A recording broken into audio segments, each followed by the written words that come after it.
Terre et Empire de la Lune, Cyrano de Bergerac, 1655. Hormis la qualité de Dieu, me répliqua-t-il, ce que vous dites est véritable.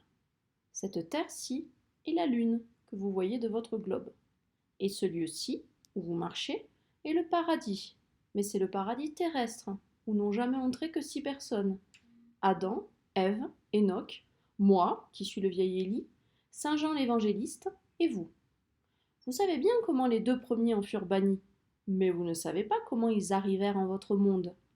Sachez donc qu'après avoir tâté tous deux de la pomme défendue, Adam, qui craignait que Dieu, irrité par sa présence, ne rengrégeât sa punition, considéra la lune, votre terre, comme le seul refuge où il se pouvait mettre à l'abri des poursuites de son Créateur.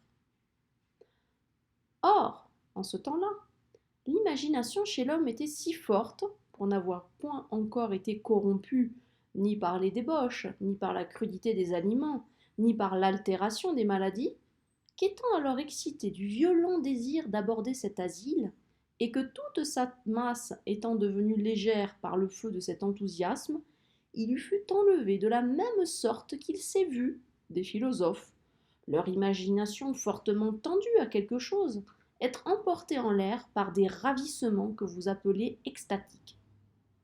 Ève, que l'infirmité de son sexe rendait plus faible et moins chaude, n'aurait pas eu sans doute l'imaginative assez vigoureuse pour vaincre, par la contention de sa volonté, le poids de la matière.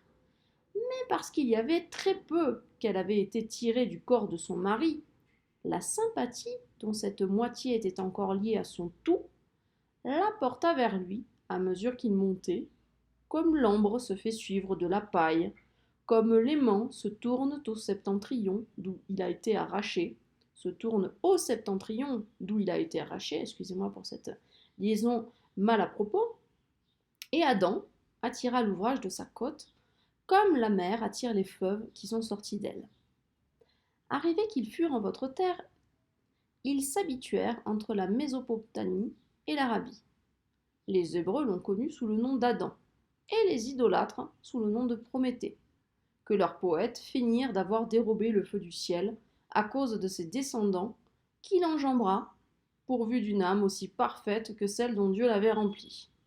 Ainsi, pour habiter votre monde, le premier homme laissa celui-ci désert. Mais le tout sage ne voulut pas qu'une demeure si heureuse restât sans habitants. Il permit, peu de siècles après, qu'Enoch, ennuyé de la compagnie des hommes, dont l'innocence se corrompait, eut envie de les abandonner.